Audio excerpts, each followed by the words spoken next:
ओम नमः शिवाय. मी पंडित आशिष गुरुजी स्वागत करतो आपल्या युट्यूब चॅनलवर.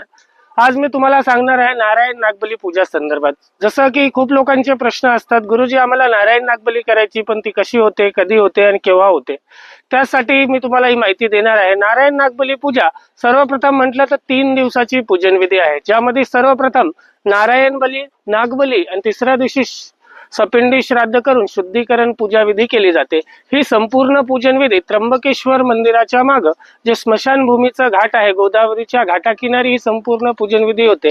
ह्या पूजेला खर्च पाहायला गेले तर साधारणतः 6,500 रुपये खर्च येतो, ज्यामध्ये 2 माणसाचं राहणं, खाणं, पूजन सामग्री, गुरुजींची दक्षिणा सहित संपूर्ण सामग्री इन्क्लुडेड असतात.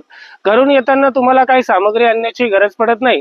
येताना फक्त पूजेत घालण्यासाठी नवीन कपडे, पूर्वजांचं नाव आणि जन्मपत्रिका, पुरुषांसाठी पांढरं धोती उपरणं, महिलांसाठी पांढरी साडी, ह्या गोष्टी आणणं आवश्यक असतं. जर भेटलं तर घेऊन या, नाही तर या ठिकाणी मार्केटमध्ये आपल्याला 500 ते 600 रुपयामध्ये वस्त्र भेटून जातात. ओम नमः शिवाय.